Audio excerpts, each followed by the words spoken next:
Assalamualaikum warahmatullahi wabarakatuh. Materi tentang struktur otak dan sistem syaraf manusia dengan dosen pengampu Dr. Neni Mayudin MPD. Saya Tirsa Nur Adelin, NIM 2202245, jurusan Pendidikan Guru Pendidikan Anak Usia Dini, Universitas Negeri Padang, Juli Desember 2022. Baiklah semuanya, saya akan menjelaskan tentang struktur otak dan sistem syaraf manusia.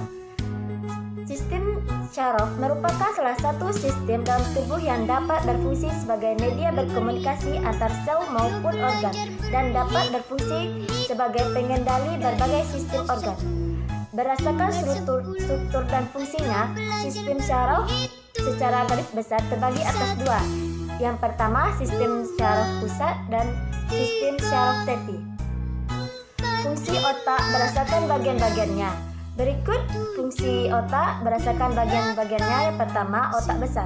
Sesuai dengan namanya, otak besar merupakan bagian terbesar dari otak dan terdiri dari beberapa bagian atau lobus yang memiliki fungsi, yaitu lobus frontal, berperan sebagai pengambil keputusan, mengatur konsentrasi hingga mengendalikan emosi dan pergerakan tubuh. Yang kedua, lobus temporal, berperan dalam hal mengelola memori pendengaran serta menangkap dan menginterpretasikan emosi orang lain. Yang ketiga yaitu lobus parietal, berfungsi untuk mengatur dan menafsirkan informasi dari bagian lain dan mengendalikan panca indera. Dan yang terakhir yaitu lobus occipital, berfungsi untuk memproses informasi manusia lihat seperti tulisan dan mengendalikan sistem penglihatan manusia. Yang kedua yaitu otak kecil. Otak kecil terletak di bagian belakang dan di bawah otak besar. Fungsinya yaitu mengontrol keseimbangan, pergerakan, dan koordinasi tubuh. Yang ketiga yaitu batang otak. Batang otak berada di depan otak kecil dan di bawah otak besar.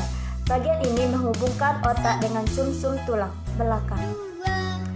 Batang otak terbagi menjadi beberapa bagian dan fungsinya yang berbeda di setiap bagiannya, yaitu yang pertama otak tengah, berfungsi untuk mengendalikan gerakan mata dan memproses informasi yang diperoleh secara audio dan visual.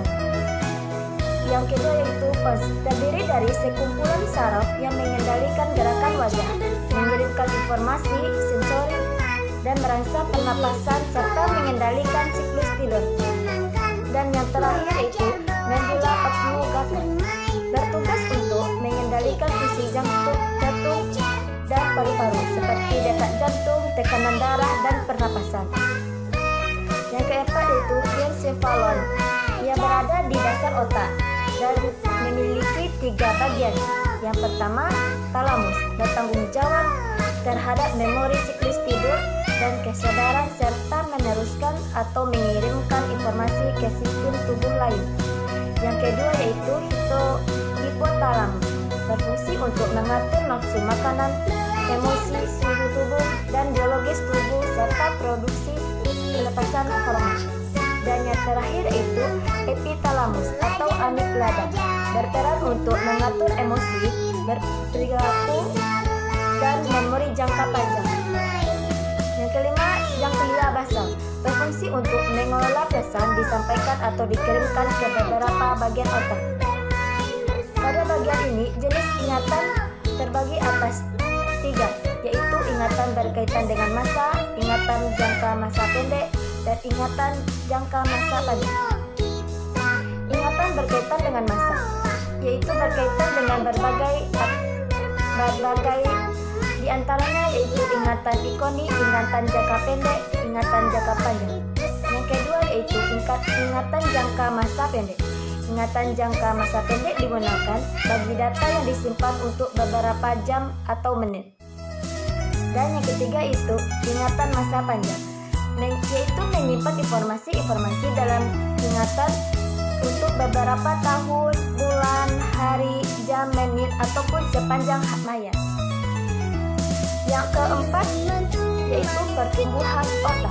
Pertumbuhan otak diawali dengan terbentuknya sebuah cikal bakal otak yang berupa lempengan ketika usia kehamilan 18 hari. sel-sel otak itu akan terbentuk maksimal di usia kehamilan 4-6 bulan. Jumlah sel otak yang terbentuk pada masa ini akan sangat menentukan kualitas otak anak nantinya. Saat lahir, berat otak anak 25% dari otak orang dewasa. Dan saat usia 6 tahun, berat otak anak 95% otak orang dewasa. Berikut bagian utama otak. Bagian utama otak ini terbagi atas 3, yaitu otak besar, otak kecil, dan batang otak. Selain ketiga struktur utama di atas, terdapat beberapa bagian otak lainnya yang tidak kalah penting, yaitu cairan cerebrospinal, meninges, corpus callosum, thalamus, hipotalamus, kelenjar hipofisis atau pituitary, ventricle, kelenjar pineal, saraf kranial, dan sistem limbik. Selanjutnya, bagian otak kanan dan bagian otak kiri. Otak kiri lebih banyak digunakan untuk proses berpikir secara analitis, verbal, dan selaras. Sementara itu, otak kanan lebih digunakan untuk berpikir secara visual, intuitif, dan kreatif. Dan materi terakhir kali ini yaitu menyeimbangkan otak kiri dan otak kanan.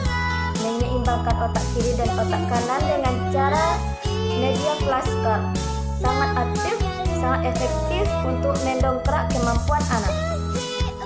Dengan meluangkan waktu 1,5 jam secara rutin setiap hari akan bermanfaat yang luar biasa bagi pendidikan anak.